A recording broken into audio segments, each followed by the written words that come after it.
That sounds amazing. Anyway, I changed my opinion. The game looks so good. NA did not perform well at DreamHack, and this was the first tournament back. Mobile Legends Bang Bang has a $3 million prize pool for this. I die. Like, that's literally how easy the deck is. You die on turn 3 if you tap out.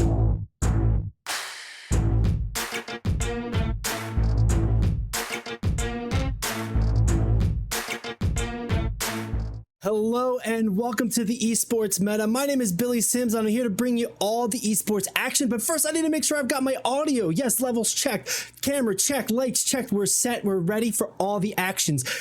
We got a bunch of news for you this week. We've got stories from League of Legends, Esports World Cup, Overwatch, Magic the Gathering. We'll be talking about a bunch of different things. And of course, we're going to be talking about arena shooters with our weekly segment. But to do that, I'm going to need a little bit of help. So let me bring in my co-host with the most, Nicholas Layton. How you doing? Can you hear me? I can hear you, man. I was actually going to hide on this one. I was thinking about it. It just disappeared. I mean, the way last week went with our tech issues, I don't blame you, dude, but you know, we're back, we're stronger than ever. Whatever doesn't kill us makes us stronger. We're on that grind. So as of right now, we're starting the episode. We're clean slate, having fun. How are you feeling about the topics this week? How are you looking at what we saw this week in esports and competition in news? Because I know there's a few things you're going to want to say. A few topics make me filled with rage. Others are making me hopeful that I won't be angry by the end of tonight. So who knows? Yeah, that's always a great goal to have. And who knows? I'm just going to rage bait you this entire time. It could happen. I could snap today. Today's the day, okay? So let's get into it. We're going to start off with our first topic, and it seems to be a reoccurring theme here with our arena shooter update watch. I don't know, it's a working title. We got to figure out something smooth than this, but every week it seems like we're talking about a new arena shooter that's coming out, and yet again, we've got it for you. This one is called Fragpunk, if I got it correct. Boom, there we go. Here's the website. You can already see bright neon, super cool, super in your face. Arena shooter. Off the bat here, Nick, tell me what you're thinking. Tell me as we go into this from this website, have you gotten a chance to see anything about Fragpunk? Have you gotten any, because I've had a couple people actually text me about this. I got opinions. All right. I got opinions on it. I just, who makes this one? Is this one Epic? Is this an Epic arena shooter? Because it uses Unreal, right? It does use Unreal. Let's take a quick Google on that. Fragpunk dev. It's definitely not what's it called? Ubisoft. I would get that vibe from it just by looking at it already, right? Bad Guitar Studio. Bad Guitar Studio. Okay. I don't know anything about them, but all I can say is, can you please stop taking your people who are meant to make single player fun games? Can you stop forcing them to work on this crap? It looks like it would have been a cool single player game with all the cards and the little cheats and stuff like that, and how you beat like a map or a level or a mission. It would have been really, really cool. GTA missions. I don't even know. It could have been it could have been like a cool cyberpunk version of Crackdown or something, but it just looks, it looks gross, bro. The colors, it looks gross. It looks like it's gonna have a seizure warning, and it looks like there's gonna be more stuff on the screen than Valorant, and Valorant is cluttered. And it's very bright as well. Very bright game. Oh yeah, this game is super bright compared to Valorant, right? At least Valorant has like muted colors, kinda in like certain aspects, but this is very it's like they wanted to go for like a neopunk, because obviously that's what the stuff is, right? But like a futuristic shooter, basically, and that's why they have all these cool colors, right? Because all the neon stuff is. Yeah, the future is neon. The future is bright, right?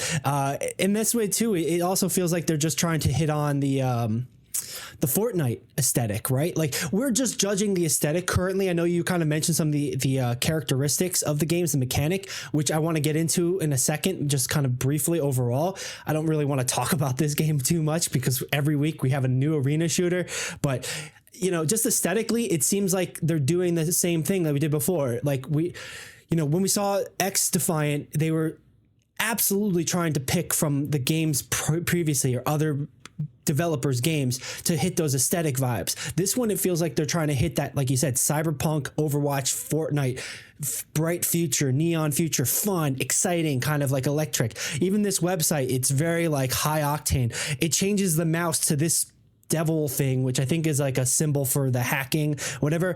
The characters are very electric. It's a scam. I'll tell you right now, this game's a scam because like the way this game is going to be like talked about by people is it's going to be cool. This game's cool. Like kids are going to say, this game's so cool. It's so cool. It's got this, that. The game is probably not going to be good, right? I'll give it a shot. Yeah. But usually something like this is going to be like, it's trying to just pull you in real quick, get you to experience it real quick, and then have you say like, it's cool. Somebody else will try it. It's cool. It's cool, bro. Right. And is it going to be... Is it going to be fun enough to continue past the cool? Is like we're focused on competition.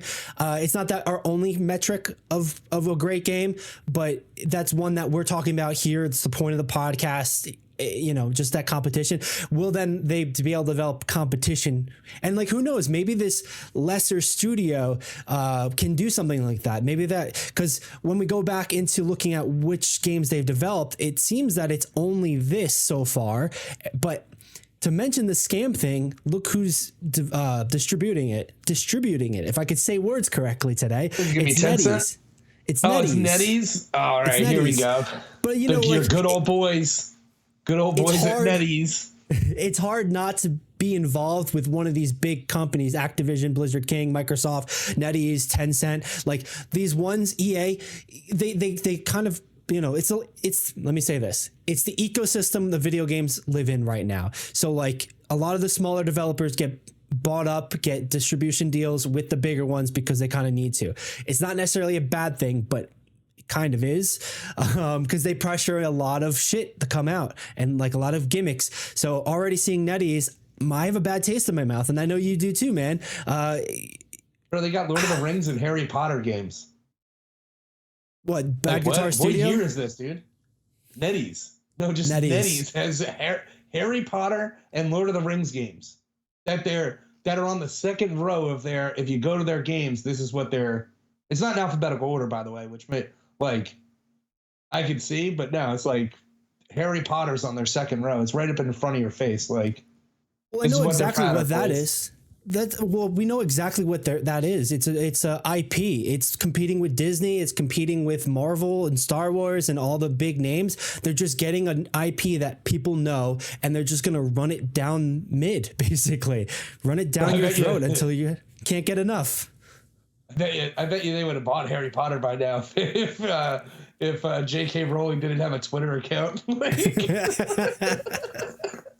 Disney would own that. It's in Universal already, so like yeah, right. And like, even with Universal, we're seeing how they're making a Super Mario World. I'm super excited for that. Not bad mouthing that, but like it seems that the extent of IP and brand can go really far, and you could see some actors like a NetEase take advantage of it. Did NetEase just do Star Wars Hunter? Is this going to be another arena shooter from NetEase? Star Wars Hunters. Did they do Star Wars Hunters? I thought that was somebody else. It was either them or Tencent. I mean, one of the two. Let's see. That was Zynga. It was Zynga. Okay, was Zynga. The other one. It's essentially the same studio, right? Like, it's... Go to Zynga Games. They have Farmville. Dude, like I told you, they have Game of Thrones. They got the contract for that. Okay. I mean, with that too, it's wild because Zynga is something I remember from my childhood, like MySpace era internet, like live journal. Zynga was like a thing. So it's something else to see them do this now, and glad for them to get the money, but hopefully they treat players right. And, you know, in that way, you know, ultimately it's about the game. So when we see these things, I know we measure it in two ways. The competitiveness, which is what we're focused about. We're a competitive podcast. We're talking about esports. We're talking about competition and how to get better and then just the current state of it. But then we're also talking about games because we are ultimately fans of video games. Are they fun? So like, I think we're going to have to lean more on, is this fun before we get into the competitive aspect? But I know this was just recent release. So in that way, to do a fun check, let's take a look at the extended trailer. So, hey, Billy here. Wanted to take a quick minute to let you know a few different things. If you enjoyed the video so far, please consider liking and subscribing. It really helps us out and it tells the algorithm to share it with more people. You can find the Esports Meta live every week on Twitch and YouTube. It's where we film the podcast or hang out, play games, and chat. If social media is more your vibe, check us out on Instagram, TikTok, Threads, or Twitter if you use Threads. Does anybody use Threads? This is a video game community that's excited to talk about esports, so jump into the conversation. Of course, you can find more videos like this here on YouTube. Just hit that subscribe button right there or there. Thanks for watching, and let's get back to the show. Sound check real quick. Make sure I'm not going to blow your eardrums, but I'm pretty sure I have it pretty low. Yeah, there we go. All right, here we go. I think she was dressed inappropriately. I'm just kidding. It's the equivalent of that neon, man. Sound? Oh, there is. Lights on, nobody home. Like, it looks cool for like a first-person like game. Like I'm getting blue light reading. you could pull me in on this for like a first-person game, but as soon as like, Right. And like, oh yeah. When we were talking about this, we immediately said this looks like Octane from Apex, right? oh yeah, 100%. They're trying, like, they're stealing. Like, even look at that midriff. Like, they probably just cut, like, literally took the model, what's it did, and just redid it by hand so they can get away with it. No, XDefiant pays for the games because they're like inside the game. They have like the actual trademarks inside the game, like Splinter Cell and stuff like that. I didn't realize that. I thought it was more appropriation and theft. No. I think that's like the one thing we can give XDefiant is that I think their idea started off with, hey, wouldn't it be cool if these 4 games had like a shooter that they could play all the games in? And so like that's what it feels like. Why didn't they market it like that? That's so much cooler than this game doesn't have MMR. Where is that in the marketing? Yeah, no, right? Sorry, I had to go full screen. I had to go full screen to make that point because it's like, I'm talking to you, XDefiant. Why the did you not do that? Because they have great people in great positions over there, and they didn't think of it. That's okay. Well, yeah, but you know, yeah. So yeah, back into this video. The other aesthetic thing I'm getting here is this feels very Spider-Verse, right? The Miles Morales animation movie. Yeah, it's supposed to have like a comic book feel. But like it's like the comic book version of Valorant in the future. Yeah, I don't know. It's like it's weird because it's like either in the future it's either high tech or you're in the slums, or they decide that they're gonna do slums high tech. Like it's just stupid. But anyway, and in the meanwhile, every character is gonna have a midriff like it's like the late '90s on MTV. Yeah, exactly. No winners here, boys. No winners here. Like, all right, let's keep this rolling. Let's keep this rolling. A few months ago. Every game has this flashback now, don't they? Yeah, they all have them. If they have no story. Yeah, they're trying to hook. That's how mangas and animes are now. It's like, damn, I'm in another world. Like, let's go. Like, that's literally like a few months ago. Same thing. They're starting off exactly strong. Yeah, they don't want exposition in the beginning. They want to hook you and then immediately. But like this, I don't know if you're already noticing, this guy has died like 3 times. So I think it plays into the mechanics of the game where you're essentially a hacker, like fourth wall breaking hacker. You get power-ups abilities where you can hack the game. And like, I think that's what this is demonstrating currently.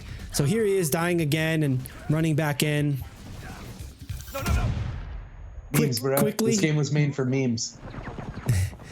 Memes and money. Get good. No, this is just you know what our phrase was a while ago, a few years ago, right? Hack the planet. Like it's just like that's what he's doing. World flip, see? Hack the planet. Like, it's like, could you imagine playing this game and you're like, if you have a sniper rifle and someone just goes, "Oopsie daisy, you're upside down now." Like, what, dude? Well, I'm flying through the air all of a sudden. But in that way, I wonder how the pickup system is. Is it going to be like a Fortnite Apex where it's random drops found on the world map? Is it going to be set locations in like a battle royale style? If it's arena shooter, it sounds like it's going to be more of like you're going to get a loadout and then you're going to, so like the first time it happens, it's going to be shitty and then you're going to play around it. But like, yeah, I don't know. It feels like it can be kind of sketch on that competitive side of things. It goes back to your quote, and I think we might put that on a t-shirt. Memes and money, bro. Memes and money. Memes and money, dude. Here's the memes. Here's the money. Got Dragon's Breath. So he has incendiary shots, and they have to make all of this crazy shit on screen for incendiary shotgun shells, which is a staple in like so many different games. And here you go, chain lightning shots. Call it chain reaction. Yeah. So like in a game like this that has like big head mode, shrinking mode, and stuff like that, yeah, you saw it. Yeah, we just saw both. They're making Genji. Yeah, they're making Genji. I told you, dude. The spectrum is either you're close to Counter-Strike or you're close to Halo. They're like, and the in between is Valorant. That's it. Like it's like everything falls on that spectrum as far as shooters is concerned. Well, I seem to have paused it on a good moment because now we're going to actually see some in-game UI and UX. 1, 2, 3, 4, 5, 6, 7, 8, 9, 10, 11. I can count to 11. Look at me, guys. There's 11 characters currently in alpha. It's a closed alpha. Broker is the character we're on screen, the one we've been following for now. Skill damage, vision control, and trap placement. So it seems that you've got 3 abilities. I wonder if these 3 abilities can get changed in, or what. But it seems like, yeah, they're going to do like the mix of the arena shooter Overwatch style, but then also the kind of CSGO Valorant loadout, but then the Halo 5 talent ability changing loadouts as well. Sure. What do you see here? Bro, there's big head mode, there's shrinking, there's getting big, there's all sorts of stuff, right? This game, I'll say right now, it's a small studio. Big studios, middle range studios, small studios can't get hitboxes right. So like, step up, unknown person who has NetEase money. I have no clue of how good these hitboxes are going to be. The damage is going to be all over the place. It's going to be Gears of War ×2 now. Like, we're literally, like, the A button probably does everything. Shooting's all over the place, and aim is just crazy unless they have, like, strong auto aim. And that's why people don't play Halo. It's because you're, like, zipping around. You're glued to people when they move past you. Like, no, that's fair. That's fair. Yeah. So this is like, I think you touched on a good point. I know we're kind of complaining because this has been like week 5 of arena shooter watch. Like every week has been a new fucking game. But like this one, okay. Yeah. The good points you're making here is like, here's a chance for a small studio to step up and make their name. They need to do it right. Hitboxes right. Abilities right. But like, it also seems, and my takeaway from what we're just seeing when we're talking about, especially when we're talking about memes and money as a first impression, they're just trying to build and make a name for themselves. So they might be just like going for, not just, but going for a marketing plan where the big head mode, look at these funny clips that I made, which is something that I feel like Overwatch has lost a little bit. But that could also be player sentiment. People have gotten bored with the game. They're not memeing on it as much. They're not involved with it as much. They're not as angry at it as much. So like this might be a game where like it just kind of encapsulates them, but that encapsulation is also dangerous because it's like we're in the era of 2 weeks and then it's done. You buy a game, people play it for 2 weeks, they move on to the next game. So like, can this game create a sustained long-term thing? I'm surprised Fortnite, if I'm honest, I'm surprised Fortnite has lasted this long, but they've done things to shake it up, things that have been bad, things that have been good. And like Lego Fortnite is probably the best thing they've done for that game over the 5 or 7 years it's been out. You don't think it was the Post Malone concert? Like that was pretty good, but man, it's still very specific. Sure. Posty, my boy, the East Coast legend of of Post Malone.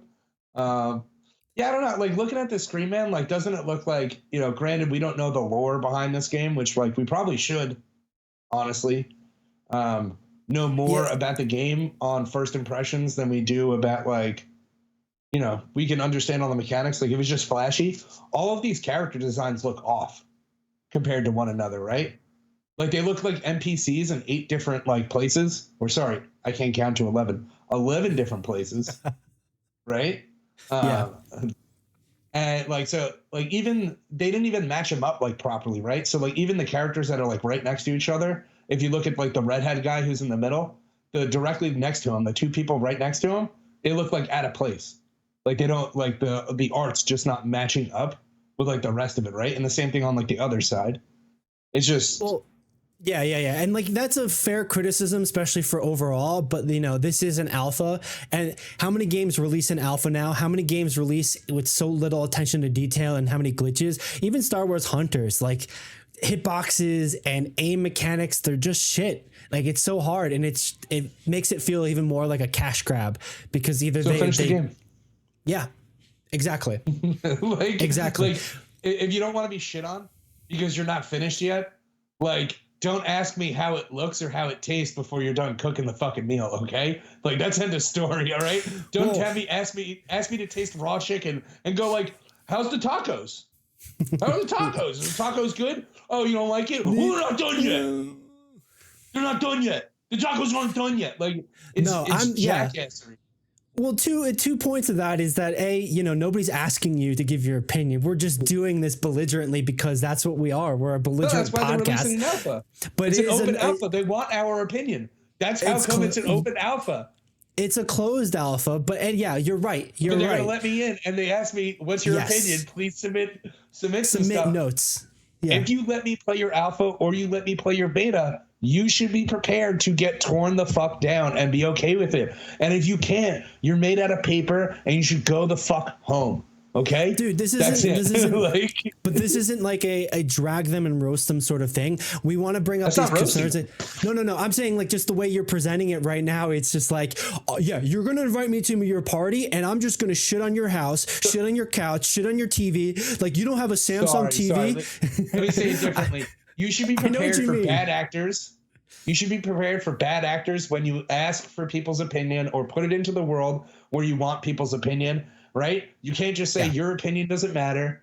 Like even if it's a shit opinion, you gotta deal with it.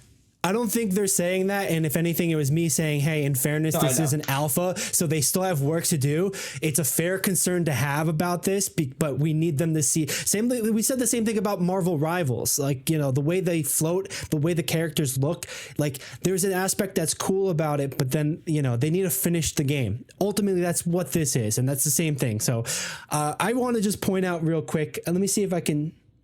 Okay, that didn't really work too well. So let me go back to here. You can see at the top here, or you can't because then YouTube is going to be Lobby, Arsenal, Store, and Battle Pass. They haven't finished the character icons or designing the character layout and whatnot, but they've got that Battle Pass in. They've got the mechanics for that for sure. I'm going to ask you a question real quick, right? Yeah, go for it. Looking at the screen, anybody who's watching this, hi, our 10 subscribers, if you're watching this, look at all 11 of these characters, right? Let's full screen it again. Yeah. Right. As like a person who's not a graphic artist, right? Why are they behind? Like, why are they put on top of this character with his movement and all of his like colors and stuff that are like kind of similar to a lot of the colors that they have instead of like, there's this open section right over here, that has like a normal background of like the blue just off to the right. Well, let me slow it down a little bit, and then we will play it. We'll play it out. So here we go, the character select screen, and it is multiple people. Oh God, that guy's so Octane, dude. He's definitely Octane. But here you go. You're right. Over there, and like that's a great graphical design, but this isn't a graphical design esport podcast. This is a competitive esport podcast, and it's a very fair point, and they, hopefully that design team gets there. But those little things definitely add up to make a better thing. What I will say too, I'm going to go back to the small screen for it so we can all see. It says Lancer, which is currently selected, which I believe it's going to be the name of the characters, the champions, the Lancers. Weapons, so it seems like there's going to be weapon loadouts or weapon skins. Got to get that money. And emotes, 100% Fortnite. Let's meme on them, bro. Let's run the mythic car up mid and just like run people over. Kind of moments. I love games that you can have fun playing with your friends, right? But at a certain point, really what everybody wants is like a funky version of Destiny. You want like an MMO that you can really just like play with your friends, and there could be like some PvP with it. But really, like all these things are like just stuff that you want to sit down and do some like wacky stuff. And if you're a hardcore no-lifer on like Fortnite, playing like 10 hours a day on it, like God bless you, dude. Like you just love the game that much. Like that's awesome for you that you found something you love so much. But like it's not. It's tough, man, right? Because like we have to find the balance of fun and competitiveness, and that, not that we have to. There's a criticism about the esportsification of everything. You don't have to play everything to win. There's, here's an analogy I always like to use. A cheesesteak versus a filet mignon, if I could talk. A cheesesteak is a steak, filet mignon is a steak, but they've got different purposes and different venues. Both are good. One could be garbage and trash and you still have a great time with it. The other could be $500 and like not worth it. So like it can go either way with it. There's different moments for different things. But like I think that's what we ultimately get at. We see the potential in a lot of these games for competitiveness, for funness, and we just see it get shit on. We just see it, not even shit on because like we're the bearer of bad news messengers on it, but because the developers like either know it and they're just like, hey, the goal is money grab. They don't know it and like they're kind of clueless on how to fix things, or that in between where it's like, yeah, we know it, but we can't do anything about it. So, thinking back to Halo 2 BXR where they couldn't get rid of it. So it's like, yeah, no, it's part of the game. It's absolutely part of the game. Just do a part of the game anyway. Like I like when glitches happen. And then everybody's got to like learn the glitch and stuff like that. Because so this is personal opinion though, but like I bet you the Smash Melee community is right on top of this with me. Like you just need to get good and start playing the game and start figuring out the game more. The game is not unlocked at 100%. Okay. Like people have been playing World of Warcraft for like 10 years and the game, and just recently people started the macro crazy. And the game got completely messed up because of the macros, and that only just recently happened. So like, but if you take like Smash that's never been updated, the best character in the game is Jigglypuff. Was it always Jigglypuff? No. Whatsoever. It's never been Jigglypuff up until. But the two things is macros and WoW have kind of been updated and changed in the last 10 years. So now it's supercharged where they can, especially now when you start talking about scripts and weak auras and et cetera, that's a whole other conversation we're going to probably talk about when we get into like the world, race the world first. But then when you're talking about like Smash Melee, Nintendo fought against that for so long and so hard. I don't disagree with you where like that's the thing that made Smash Melee amazing. So when they went to Smash 4 or Brawl, when you'd randomly trip so you couldn't wave dash, that sucked. Put it in the game. You know why they put it in the game? I'll tell you right now. Like cold hard secret. No, he literally said so. They put it in the game so people couldn't wave dash as much. No, that was what you were told. The reason why, and this is from a statistical standpoint, the reason why tripping was put into the game was because Diddy Kong would fuck you up. Diddy Kong has a fucking kill in that game, 100%. You can't do shit about it. Like you could run away. That's it. But if Diddy Kong gets you, if there wasn't tripping in the game, he would fuck you up. And he would be the best character in the game instead of Meta Knight or Snake or something like that. Is literally Diddy Kong. I'm not Diddy kidding Kong with you. Diddy Kong was still one of the best characters in that game. That's right. So like he was number that 3. that mechanic didn't really even do much of tripping. When I'm not even talking about the banana peel stuff, just the actual tripping thing. But either way, like Melee, the best part was those extra mechanics, but like that, there's also something to say where it's like, I don't need to, there should be a way for me to learn that. There should be a way, and it should be somewhat reasonable. Not that I need to like pay to win, put a lot of money into it. It's not to say that I can't or shouldn't have to put time into it. If I'm going to get good at anything, I'm going to need to practice and take time with it. So like wave dashing, I remember as a skill, like that took some time to get at and learn how to use. And then ledge dashing, platform dashing, all the different combinations to do that. Yeah, man, it's such a weird conversation point. Like you don't experience that thing versus the computer. So if you're a person who wants to get competitive in a game, and then when you go to the competition, you go, holy shit, all these things are in the game and I didn't know about it. Why didn't they tell me? It's like, while I might understand that, you have a responsibility discovery into the game that you like. If you're playing it, right. But that's what we're here for. That's what we do. We kind of spotlight on that, because even if I go to that tournament and I don't know what they're doing, I'll be like, how were they so good? How did I get my ass kicked? I suck. I'm not going to think, wow, they did something incredible. I don't even know what I'm looking at, but that's kind of the thing. The community has a hard time. Smash is interesting with that. And like, it might be an exception because it's been around so long. There's a lot of data with it. A lot of people breaking down frames and like the mechanics and literally code for it. But when you get to these new games like this, I'm skeptical, because who's going to dive into it deeply? There's going to be some cult group that does, Super Mario Strikers from the Wii or the GameCube back in '93. Like, they're going to be people who do that and still have those communities and stuff.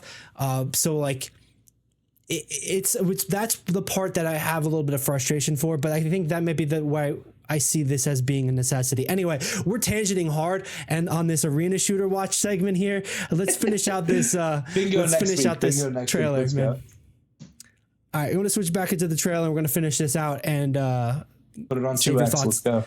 Save your thoughts for the end here. So back on, get us back into normal speed, and let's go. There's the loot box.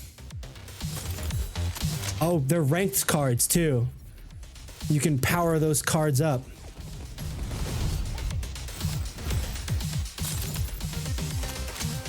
Dude, hold on a second. Okay, so are you familiar with EA and Madden, where they had the card mode, the trading card mode? Yeah. All right. How familiar are you with the contracts? So like when you let's say you got Tom Brady as a card in the game. He wasn't in the game?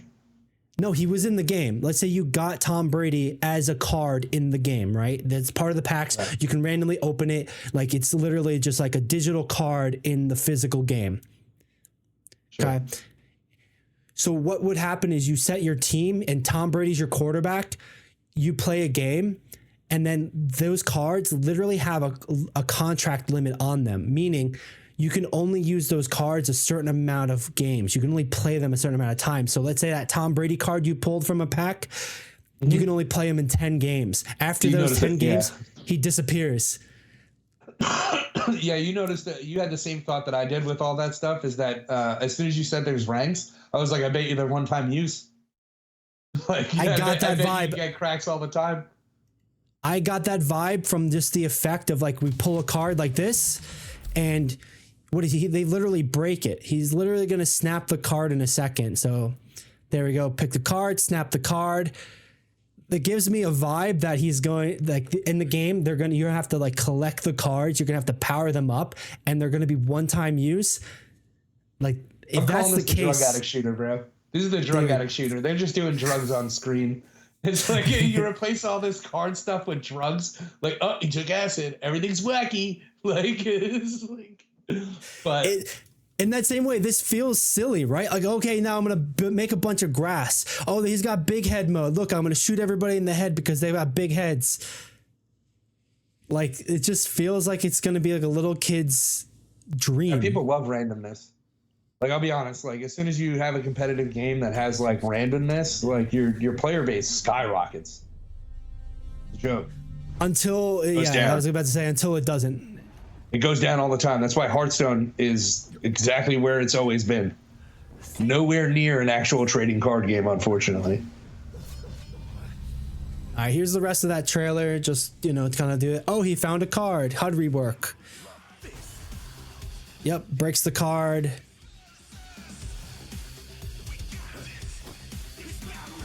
This all sounds cool, and maybe it makes more sense as like a Left 4 Dead style game. Maybe it makes more sense for like a one-person shooter, like FPS story game campaign.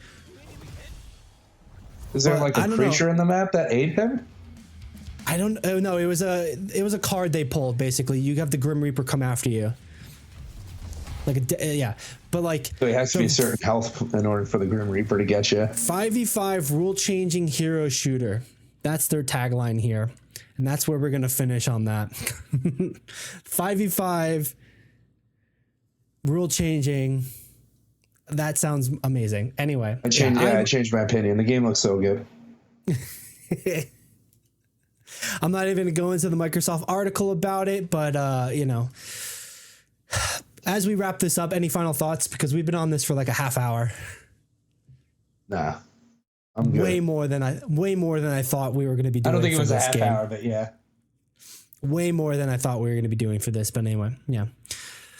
All right, so we're going to move next into our topic of Overwatch. This one is a little bit more not nuanced, but it's bigger.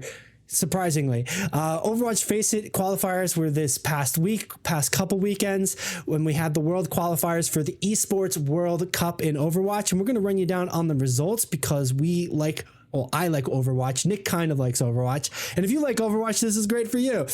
So first and foremost, here's the participants in this, people who qualified for this playoffs, essentially. Toronto Defiant, TSM, M80, Luminosity, Pirates in Pajamas, NRG Shock, which was formerly students of the game, Shikigami, Fluffy Aimers. We're starting to see some teams who got in via points and not through the OWCS. We don't see in OWCS. Citrus Nightmare, Smart Fellas, Timeless, Gilbert's Nightmare. Citrus Nightmare, Gilbert's Nightmare. Okay. Green Fortnite, UNC Inc., Valentine, and Avidity all competed to win the spot to go to the Esports World Cup for Overwatch here. I do want to make a quick note while we're in the roster section here. M80 is not the team that we once knew. Literally from 2-3 weeks ago, they've dropped Happy Pelican and Hawk. There's been updates in that, and I'm sure if you're on top of this, you know. But they picked up Kaluge, they picked up Spectra, and they picked up Tree. I don't know if this was a forced retirement, if we're going to go a different direction because of your performance, or if the players are like, nah, I'm out. But I do know that Hawk is officially retired while Happy and Pelican are currently inactive. Best of luck to those guys. I've really enjoyed watching them play. And best of luck to the new guys. Let's see how they do with the new M80 squad here. Any input before we move into the winners, Nick? Yeah, nothing on this one. All right, that's fine. Wanted to check in with you because I don't want to just monologue here at the camera. All right, so these are the teams that are competing, and we're going to break down the roster in the brackets in a second. But here we are with the MVP and the winners. Toronto Defiant up on top. Let me zoom in a little bit. There we go. Toronto Defiant taking away first place here, winning 10 grand. M80 taking second place with their somewhat new roster, pulling away 3,500. And Timeless NRG coming in third and fourth. A little bit of a shock to see Timeless, but Timeless has been up and down, pushing and pull, maybe based on meta, maybe not. All four of these teams are qualified to the Season 2 Master, which I believe is a Face-It League specifically for Overwatch. But 1 and 2, Toronto and M80, are going to Esports World Cup. They're flying over to Dubai, Saudi Arabia it is. Yeah, Saudi Arabia. So congratulations to them on their tournament wins and their competition here. Congratulations to RuPaul getting that drag race now, getting the tournament MVP overall. This one was interesting as a tournament because there was a lot of interesting narratives. There was a lot of unique narratives that were playing out as the games were going through NA. Just coming out of DreamHack, we saw some change-ups. NA did not perform well at DreamHack, and this was the first tournament back after that, so they needed to show their stuff. But even then, it seemed a little sketch. And then we've got, you know, everybody else here that qualified or didn't qualify. Hasn't Toronto been a little like up and down? I think the last time we talked about them, they weren't winning, and then the time before that, they were winning. Yeah, so stage two of the OWCS, they were a little sketchy, but then they pushed through against NA. But the second they got into DreamHack, they 3-0'd the first team, which was like a no-brainer, like a nothing burger. And then now they got stomped. So NA got knocked out like really quick, and like they were effectively the worst region in the 3 regions tournament. So I'm going to scroll us down into the bracket here, kind of roll at what's happened. They do seem dominant here in NA, which could be saying something, but it could also be saying nothing. They went 15-0 with a 30-1 map differential. They only dropped 1 map overall, it seems. So plus 29 differential. M80 coming up as the second strongest, which I would assume would happen, but not entirely sure why it happened. Luminosity Gaming, Maryville, is the one I'm a little shocked at being number 5, but you know, you have good days, bad days. There is some people saying that Dante's over the hill and he's hasn't make it, but you know, maybe they're not taking this as seriously. Maybe they don't really want to go and compete. Maybe there's a shake up over there. TSM is interesting to see up here, as well as Energy Shock. But you know, I can go on my opinion, thoughts on this, but to your point, to your question, as shaky as Toronto Defiant is, they still seem to be top dog in North America for some reason, which I don't know. I don't know if it speaks to just the strength of North America in general right now, especially with Overwatch. Maybe they all just boomed. We made it in a dead game, y'all. I'm playing. We're topping one, boys. We got esports. Like, let's go. Like, congratulations. Perfect. Yeah. Congratulations, North America. We in it. Like, they are officially the president of esports now. That's sick. That's sick. But yeah, with it, we're you know, I'm conflicted about this because I think ultimately too, it's not really showing that NA is very strong right now. And I don't know if it's the meta thing or if it's like literally a play thing, but getting into the playoffs, the play of it, upper bracket and lower bracket, Toronto comes out against Citrus Nation, which has been a little bit of a thorn in people's sides. But they 3-0 them, knock them down to the lower bracket immediately. They 3-0 TSM, and then they 3-0 M80, which again, they're proving something here, but they're proving nothing because it's NA. TSM over Luminosity in a close one. M80 over Shikigami, and then NRG, which NRG, Students of the Game, a close one. I believe they did have a matchup in DreamHack. So we're going to see some, I guess, these rivalries kind of recur. We've seen these matchups happen again where they're pushing each other, they're competing against each other. But this lower bracket really is where, I don't want to say there's upsets here, but Students of the Game dominantly over Citrus Nation. They have their number. They figure them out. Citrus Nation over Luminosity. For Luminosity, Maryville getting knocked out in first round, upper first round, lower is not a great look. It could be an off moment. It could be a not really in it. Maybe they're boomed overall. Maybe they're rusty, but no excuses, no Johns here. They're lost. They couldn't pull out the win. Yeah. Timeless making a lower run here all the way up to M80, but then getting 3-0'd by M80. So like, there was some wackiness here, some stuff you don't expect. People weren't sure what to expect with M80 with the new roster. People were expecting differently from Luminosity. You know, so there's a lot here. Anything off of your top of your head here before we move into just the Esports World Cup and what this means for that? I got nothing. I'm just excited for more. I wish there wasn't smashes. Like it looks a little bit like disappointing for a lot of the fans, especially for the semifinals and then the grand finals. Looks pretty uneventful, and like with a game like Overwatch, if one team is leading too hard, like it kind of is just not worth it, right? I feel that way about League too. If like the team is just dominating, it's like, all right. Yeah, cool. I can understand that point. But in that same way, like I like the nuance of it. I like GOATs. And it did go on for a while, but I like the nuance and the specificality of metas like that. So when you have 3 Overwatch, when you have 4 Overwatch like this, it could probably be one-sided, but I'm still interested in the nuance of what they do, how they do it on the winning side, on the losing side. I just to this point really quickly, Stanley Cup Finals happened. Game 7 was last night. I was recording this. It shouldn't have gone to Game 7. The Florida Panthers went 3-0 in the first 3 games, and it looked like a lock, right? The Edmonton Oilers came back, and they won the next 3 games. In fact, they won one of those games scoring 8-1. So, like, it was a completely different team and completely different visualization experience. So that's something you're always hoping for and wishing for, but, like, that can also be rare, especially for games like League of Legends and Overwatch, where you have that run back come through. Like Toronto Defiant going 4-0 against M80 at the end, that had the potential of seeing a Game 7 if M80 was able to make something happen, show the grit, do the thing like the Edmonton Oilers were, but they didn't. And like that's the thing I live for as a fan of sports and esports. Seeing Game 7 last night for the Stanley Cup, it was nail biting how close it was. So like, I agree with your point. I want games like that. They are few and far between, and the stat lines like this make it look like and seem like they're not close.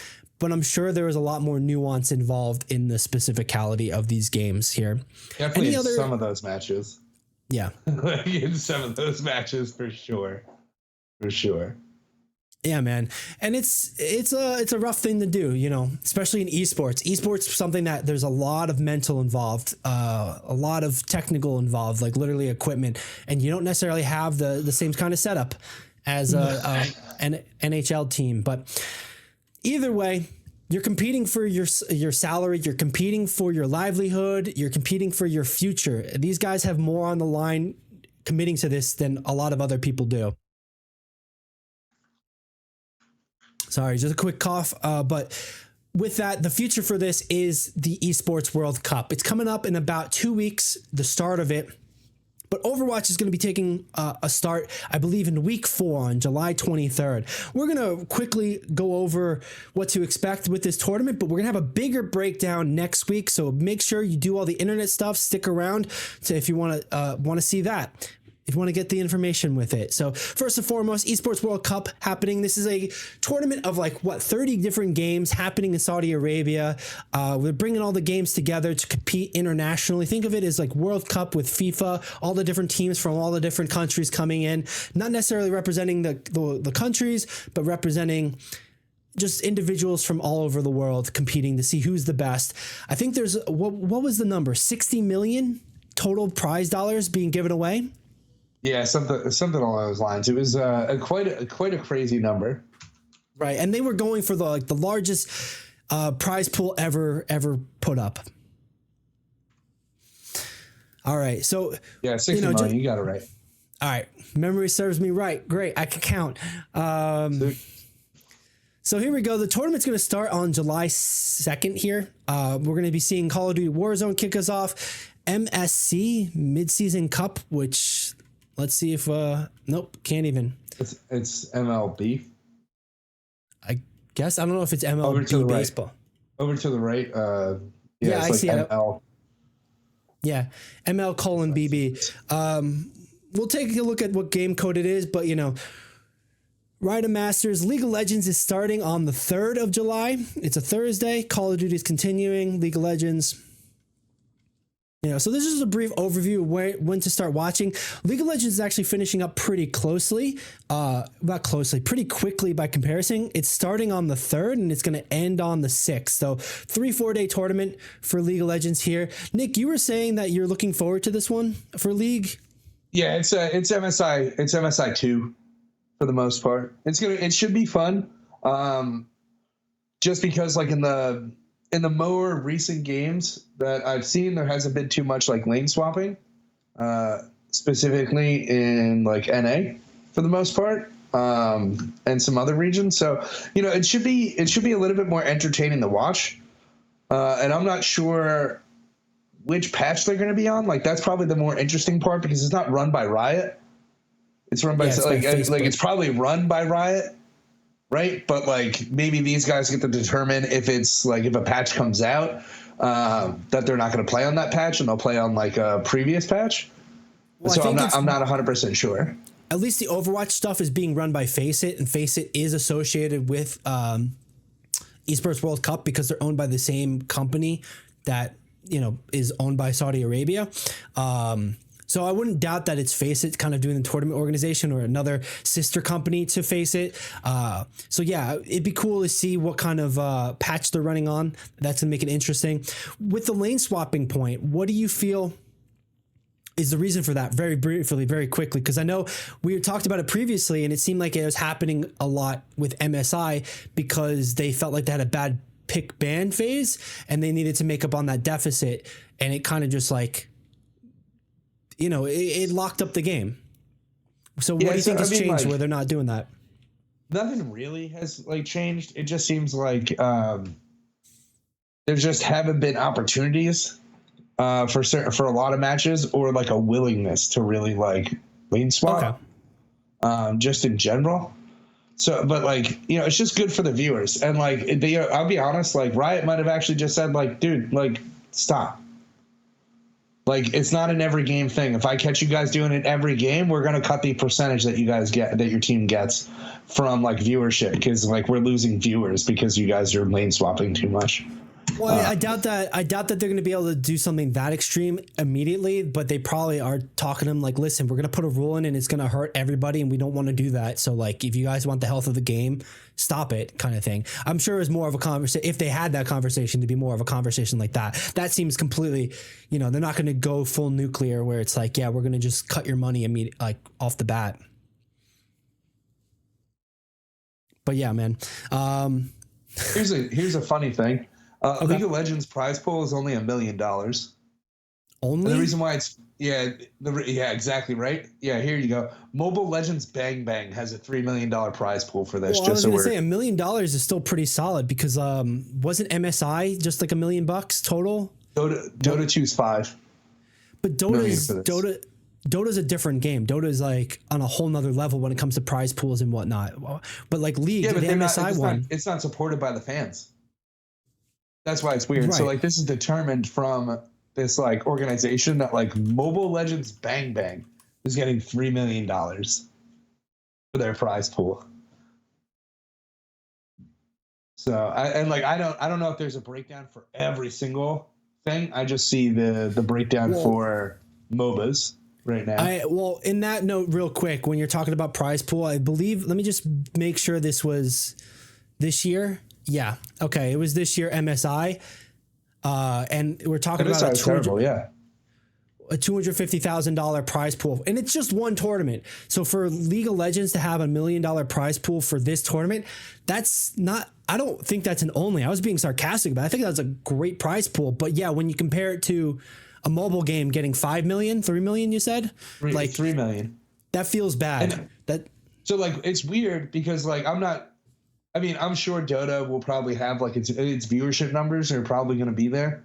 And that could be also like a determining factor in general. But like, you know, League does pretty well as far as like viewership is concerned, just in general.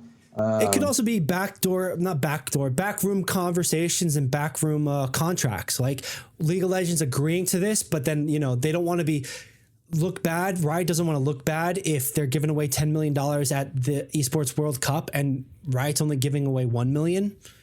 Like, I know that's not the numbers, but just like, you know, they might also be on the back end limiting how the scope of it, where the players can win, et cetera, to fit their ecosystem. So like, there's a lot of things that could be going into this. Like you're saying, a mobile game has a lot more pay to win or a lot more monetization avenues, so they could be just pulling that money, farming that money for this prize pool. The viewerships with Dota might be a lot bigger and better than it is for League or Overwatch, but you know, that's all kind of speculative. Considering they get considering the amount of people that donate into the prize pool for the World Championship for Dota, I would assume that they have a pretty Dota fans are Dota fans. Like they love Dota, and they stand by their game. I have not met too many Dota fans that do not like their game. and they will stand firm on it's better than League, and I won't have that argument because it's like they are a little bit different. But I probably would say like League is closer to checkers than it is chess compared to Dota.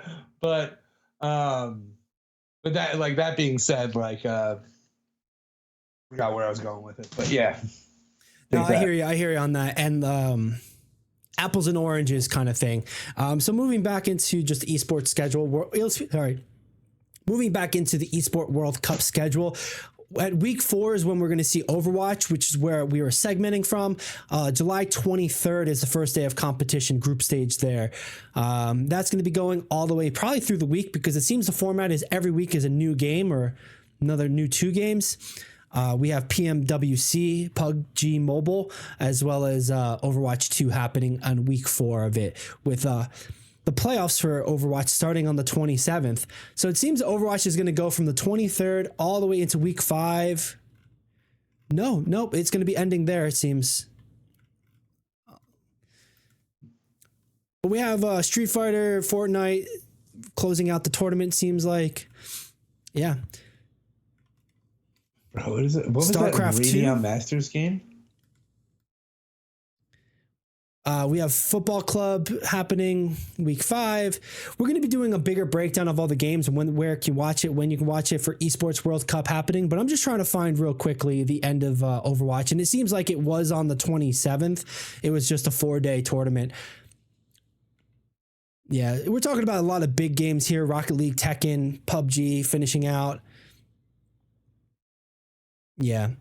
They're going to close out the whole Esport World Cup, it seems, on week 8. Whereas Overwatch starting week 4 on the 23rd. So those are the dates to look forward to. Those are the things we're going to be prepping for and be talking about for the next couple weeks. But we'll have a big breakdown of the Esport World Cup as of next week with the scheduling and whatnot. Nick, you got a very confused look on your face, and I want to know what's going on in your head right now. Because I was trying to figure out what this one game was. Let's take a look at the games. Let me see if I can bring it up too. Yeah, if you go to the games on the website, it actually has all the prize pools and stuff like that. Right. Apex Legends, Modern Warfare. I'm going to scroll through this quickly. Warzone, Counter-Strike 2. I don't want to go too fast. Ryda Masters, FC Club 24. Ryda Masters is like Dota, by the way. That's what I was just looking up. Okay. ESL, I believe, is another... what is it? CSGO? CS game? Fortnite featuring Fortnite. Kind of weird that it's featuring Fortnite, but okay. Free Fire, Honor of Kings.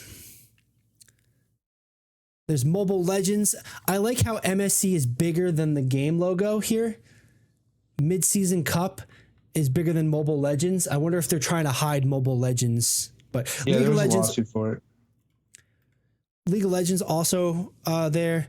Then we have, let's see, what is this? Overwatch 2, and then this is women's mobile. I think it's the same thing, whether it's just like the women's league, women's international, which I know we were talking about that milk competition a couple months ago. I do like seeing this stuff happen, just like I like seeing the WNBA trying to put forth the time to watch the games, get a part of it, but ultimately we hear about competitive integrity. I do think that the women's league has the competitive integrity. I do want to see more fans get a part of that competitive integrity so that there's more cheering, etc. So I like seeing that. I like to see it on the biggest platform here. PMWC, PUBG Battlegrounds, which I think this is mobile, PUBG Mobile. And then there's the Battlegrounds, the PC mode. We play games with hot plates. That's mobile gaming on stage, bro. It's like so a giant tablet the size of your face. Yeah, dude. They play with tablets or their phones. They're jacked in all the time into a power outlet. That thing is cooking your fingertips. It's like absolutely cooking you, bro. Yeah, start cooking a cheeseburger on that stuff. Give me a Hot Pocket. Rainbow Six Siege next up. Rocket League. And just to kind of finish this out, StarCraft 2, Street Fighter, Teamfight Tactics, Tekken. And that's the games, the major games. We'll be breaking down all the prize pools and the teams qualifying next week. So again, stick around, subscribe, follow us, check us out on YouTube, check us out on social media. We'll clip this up so you can get it a little more digestible. But that's what we got for Esport World Cup now. Final thoughts on the Esport World Cup? Are you looking forward to it? Are you is there one specific game besides League that you are like excited to see? Let's go to the clip. Let me go to the list real quick. I don't know. Like, Overwatch. I'm gonna give some stuff on Overwatch. Let me see. I don't even know what game that is. Apex is gonna be fun. Apex is always a good watch. I'm not watching Modern Warfare. I'm not watching Warzone. You could probably not pay me to watch either one of those games. Free Fire, I won't be watching. It's a good thing I don't pay you at all. Yeah, seriously, dude, I would not want this. Obviously, I'm not going to watch Mobile Legends Bang Bang. And it might be that low, by the way, because Tencent won a lawsuit against them for like $2.3 billion. Oh, wow. So, like, I didn't see a story about that. Maybe we got to talk about that one. They got sued at it was $2.9 million. Sorry, not billion, but billion's a crazy number. It could have been yuan, billion yuan. You know, I know. I think, of course, I'm looking forward to Overwatch. I'm looking forward to League, but if I can't choose those, I want to see the fighting games. I think with the World Cup of this, it's not just going to be another regional finals and not going to be another specific finals. So I think the fighting games, Tekken, Street Fighter, etc., are going to be Tekken cool. will be a good watch.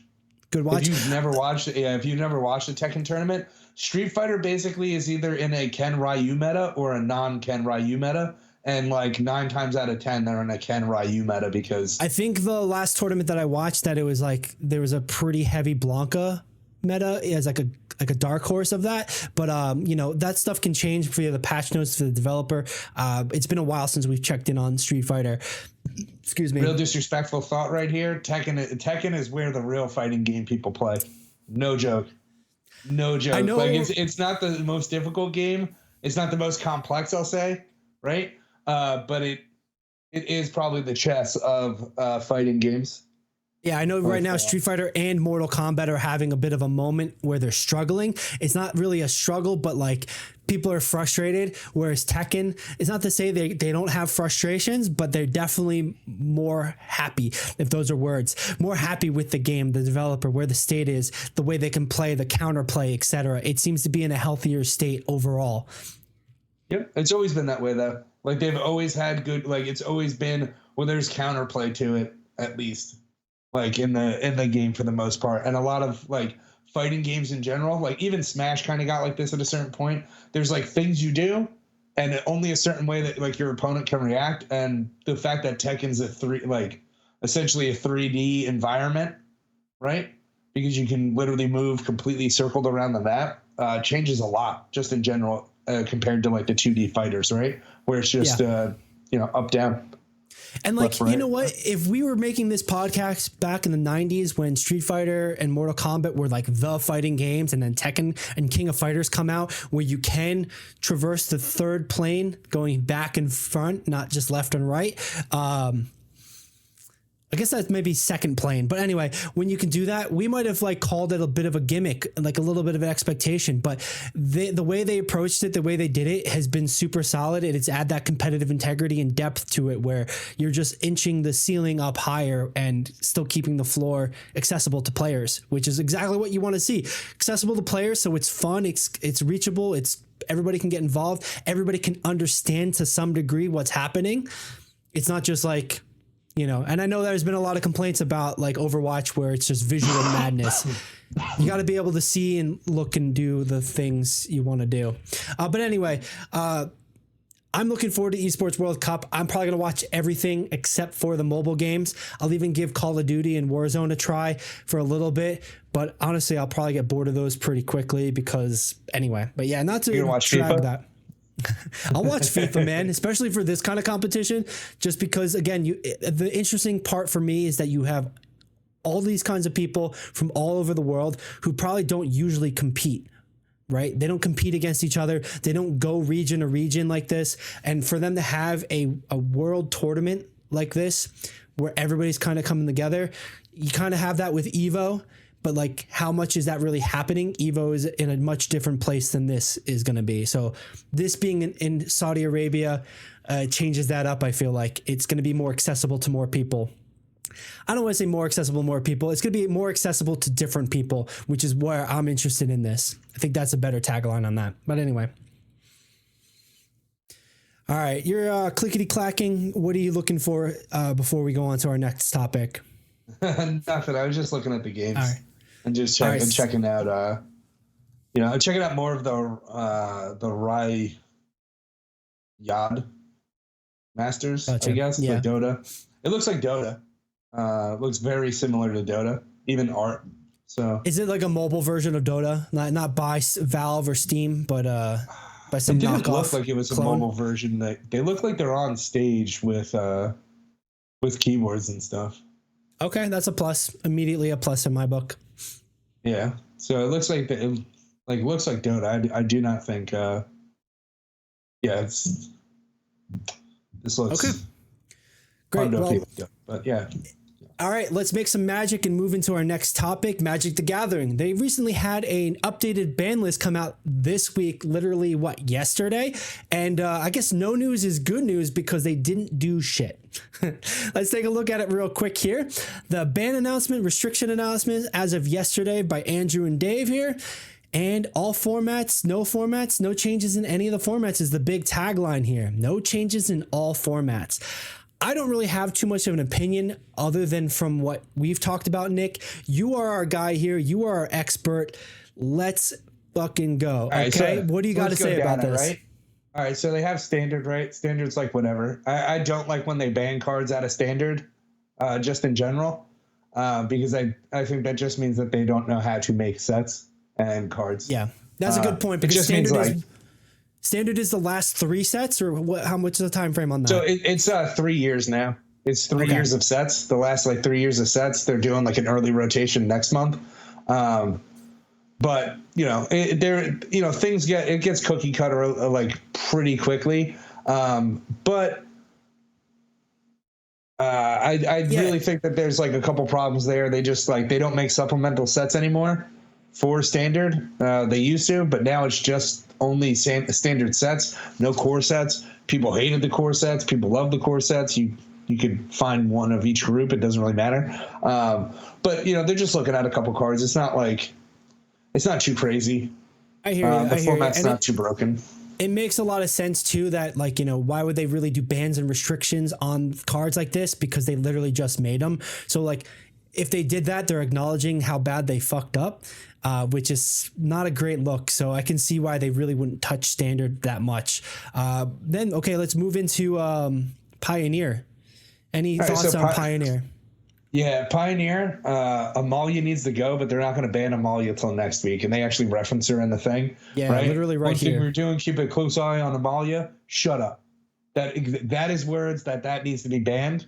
That's a shut up. Just shut up. I don't care about your corporate nonsense. But the reason why it's not going to get banned is because basically the Pro Tour, right, the RCQ that I went to on Sunday, and everything like that, Pioneer's huge right now. The tournament, the qualifier tournaments that are going on right now are for the tournament in October. People are qualifying with Amalia decks. They're qualifying with Rakdos Vampires. Some people are getting early in the RCQ season, we'll say. People were getting more Is It Phoenix, but Amalia has 14% of the deck share, right? Vampires has 21, and we I've already shown you. Wow. As soon as you get too high on that, something needs to be done. But the reason why they're not going to ban Vampires for the most part is because the cards are just too expensive. It's $300, $400 more expensive than every other deck in the format for the most part that does well. So Amalia is a $300-$400 deck, and the other one's $7-8. That kind of feels bad because then it kind of feels like a pay to win. But then it also feels like I have the cards. I should be Magic is pay to win. In most formats, Magic is pay to win. But this one is a low cost one. and the Amalia combo for the most part basically makes extremely poor play patterns for a lot of people in the early game. This combo can go off on turn 3, and it could just win the game. And they can go up to 76 life or whatever the number is. Like, oh yeah, and you can see Amalia is like ward pay 3 life. So like if you have that much resource for life, you're going to be running the deck. So really quick question: you mentioned that these people are playing these decks and qualifying for the competition in October or this fall. It's players that are qualifying, not the decks, right? Like they could they play the use deck, a different deck. Okay. They could use a different deck, but Amalia decks are cheaper.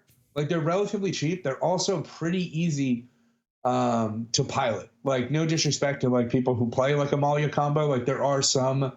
Okay. Like you do get better the more you play a deck. Do not get me wrong, but the floor on this thing is like it's pretty low. It's pretty easy to pick up. And basically, everybody starts at 20 life. You know that, right? You've played it before.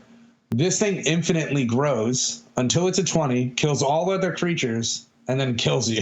Like it's so basically like it's really hard to deal with, and they can do it at the end of your turn to go into their turn with an Amalia or the combo pieces. A lot of their decks synergizes together to provide this combo, and there's a situation that can occur, I think, like 2 different ways, but the one way that I want to talk about is basically she ticks up, right? It's like whenever you gain life, she explores, destroy all other creatures when you, right? So explores, reveal the top card of your library, put that card into your hand if it's a land. Otherwise, put a +1/+1 counter on your creature and put it back or put it into your graveyard, right? And so the way that this works is you're going to explore and just go up to 20. You keep the card on top, and whenever you gain life. So, but if it gets to 19, right? So this combo is basically very like mechanical. It just happens like immediately. Yeah. I was about to say, so there's a lot of steps in this. Yeah. So like you have a card that says whenever a creature explores, gain a life, or whenever a creature comes into play, you gain a life. Another card will say whenever you gain a life, explore. And so, and like it basically would just go back and forth off each other. If this card gets to 19, okay, or 18 or whatever, right? Like let's say it gets close to 20. We'll use 19 as an example. And you give this card a +2/+2. Okay, it goes up to a 21, not a 20. So the check for power is exactly 20 never happens. And so the only way to stop this stupid computer of magic cards, and it's just a stupid computer with a glitch in it at this point, is to concede your match. You need to concede as the Amalia player, or it becomes a draw.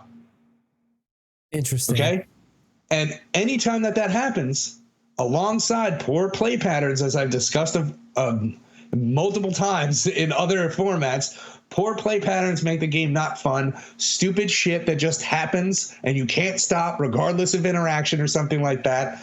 Like as in this just continuously goes off and no one can stop it, man. Yeah, so that makes sense why they're looking at this, and that's why it's been a pain in the ass in Pioneer currently. And you just had a taste of this when you went to the qualifiers. Right? I didn't even have a taste for it. I already knew about this deck. Like this. No, I know. As soon as I found out. Did you didn't play against this, or did you? I did not play against it at all. Okay. But you know, like that's not even like. I don't mind it. I'm playing Phoenix. My deck interacts very well with the field, but even for me, if I tap out on turn 2 and you're going for turn 3 to drop your land, I die. Like that's literally how easy the deck is. You die on turn 3 if you tap out, and that is not a one step down from standard sentence. That is a legacy vintage sentence. Did you tap out on turn 1? You're dead. Oh, you tapped out on turn 2? You're dead. Like I got you. Okay. That is when me spending $3,000 like on a deck. When you put it that way, it where standard on the scale of standard to legacy being all the cards from the last 30 years of Magic the Gathering at any price point, being able to do all the crazy busted things that you want to do. that makes sense versus standard being the last 3 years of sets, more of entry level kind of mechanics, basically whatever they're developing and making right now. So for what is it, Pioneer to be the next up, that seems a bit like heavy handed for the next, I don't want to say difficulty, but like the next tier level in that way. So moving into the third tier level here, though, modern, I want to just keep us moving. How are we looking at modern? Any thoughts or? Nadu's busted. They mentioned Nadu. So they referenced Nadu because they pushed Nadu. Nadu, basically, there's a card called Orcish Bowmaster that has been in modern, legacy, vintage, whatever. It's just not in the other formats. It's made in the Lord of the Rings set. And it's for 2 mana, and it says whenever an opponent draws a card, besides the first card that they draw on their draw step, you deal 1 damage to any target. And then you also make a 1/1, or you can put a 1/1 counter on an orc, right? This card specifically says, I just put shit in my hand, or I put it onto the field. And, like, it's busted with an interaction on a card called Shuko, and I can't remember the core soldier's knight, like whatever his name is. Basically, there's a couple cards that will target your creature for free, and these cards have been around. And they've been around, and they've worked in Breakfast before, a deck called Cephid Breakfast or Octopus Breakfast.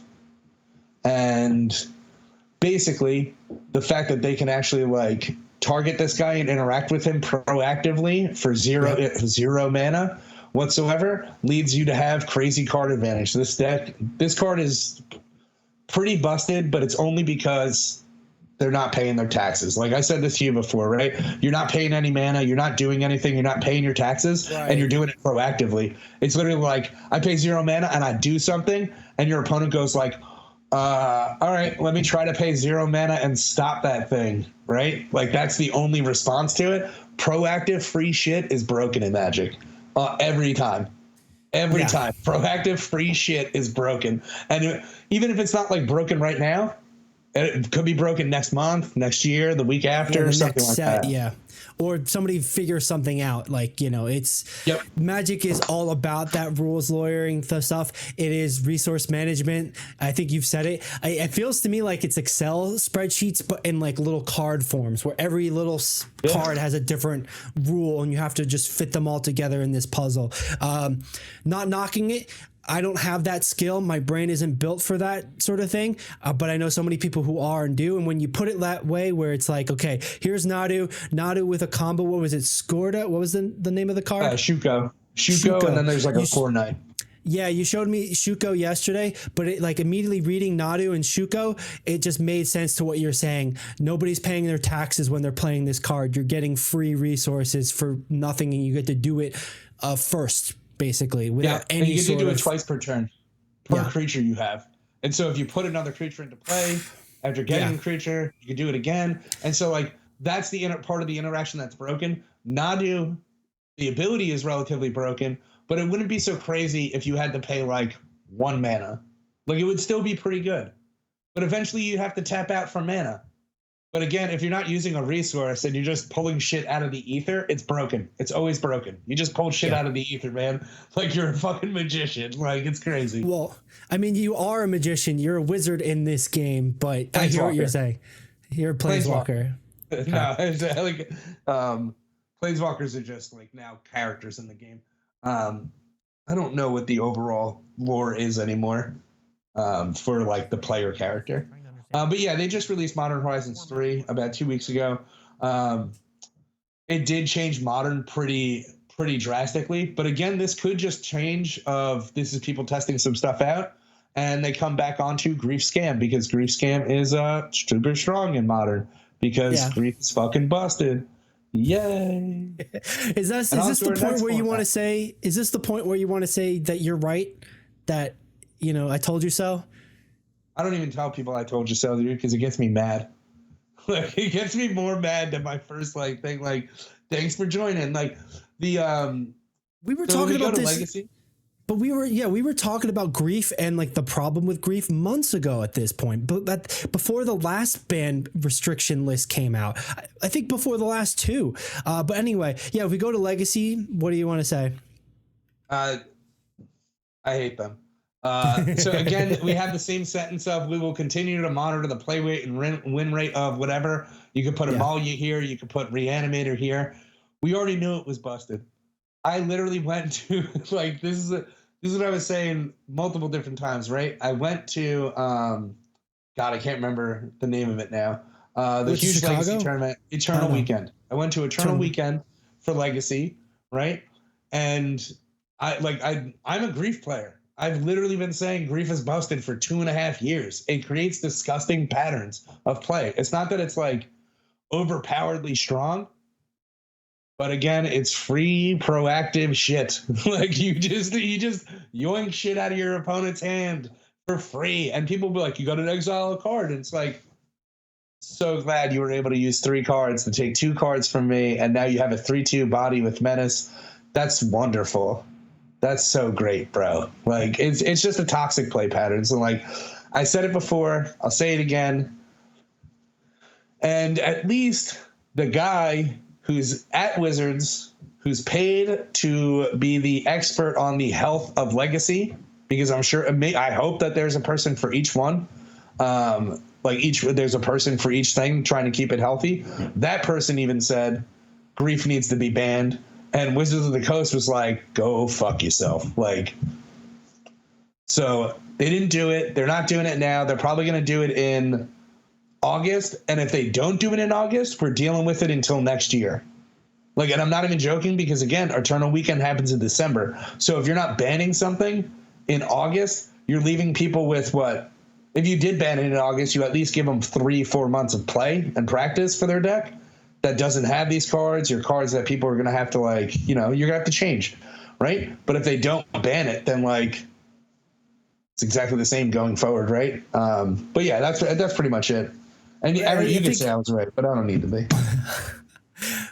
You're goading me here. You're goading me into saying that you're right. I don't like saying it, but I'm going to say it here.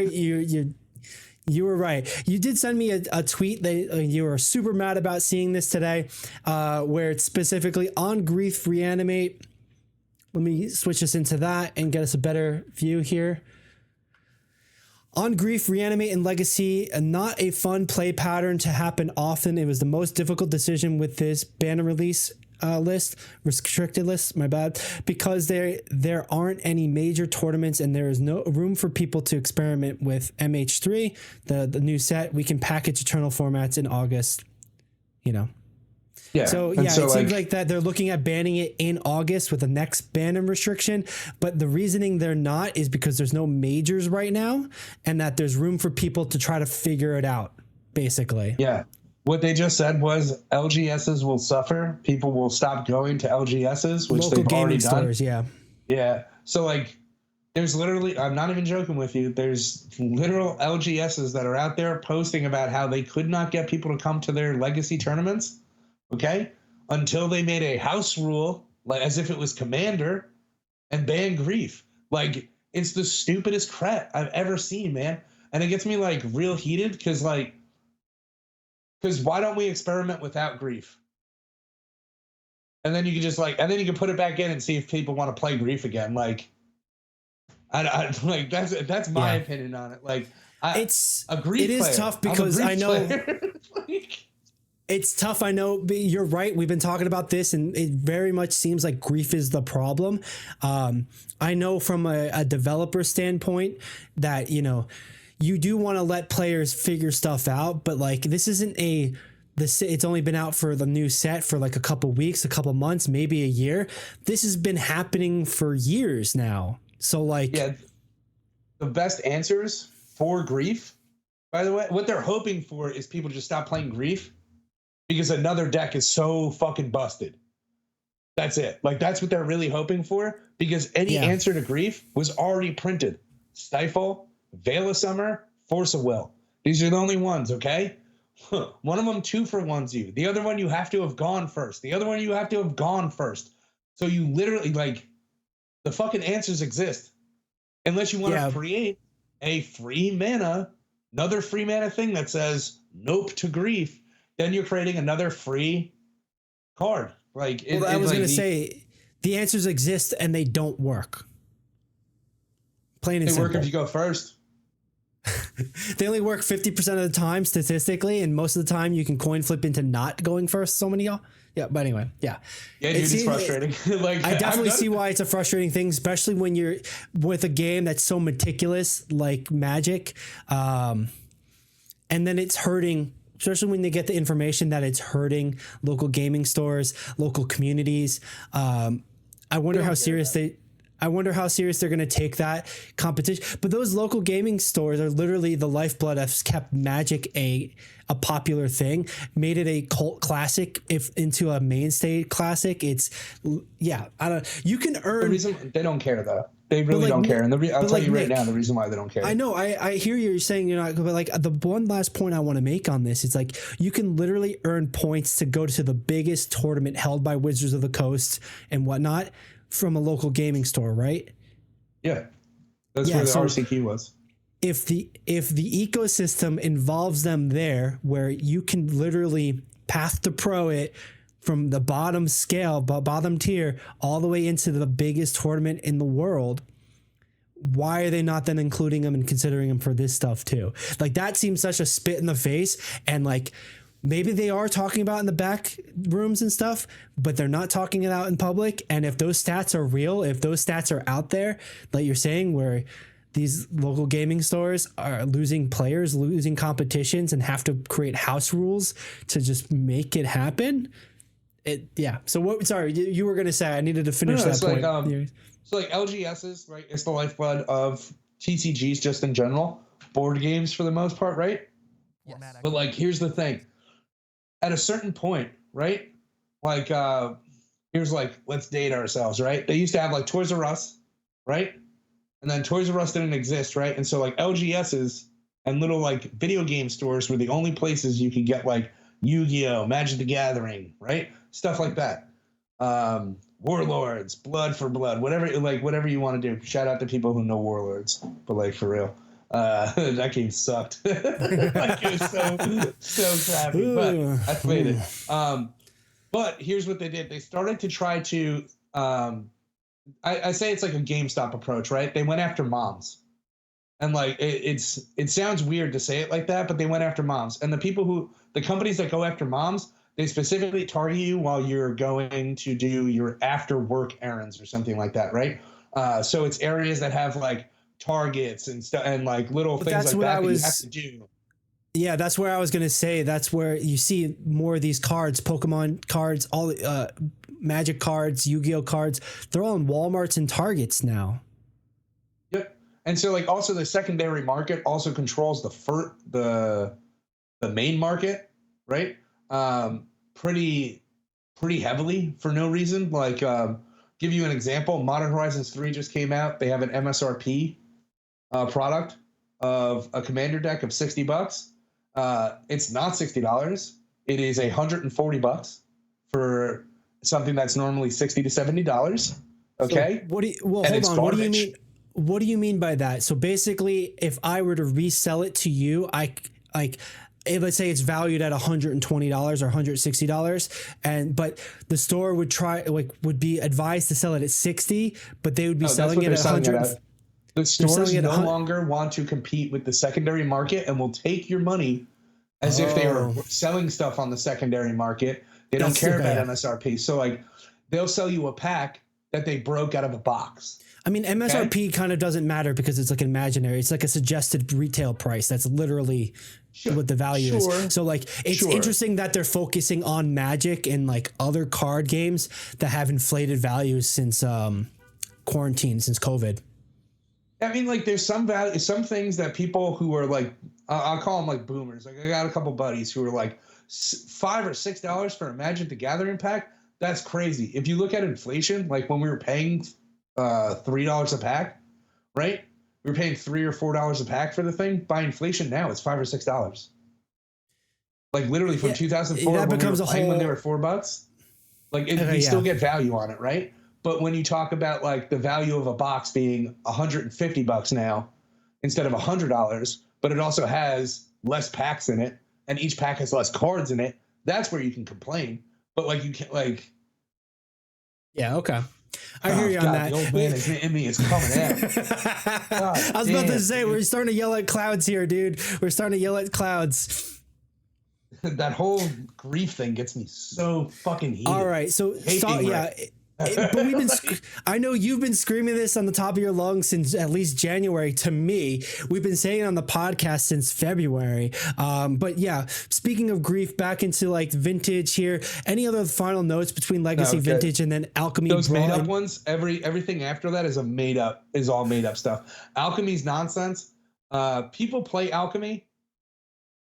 I don't know how many people play alchemy, but alchemy has made up cards.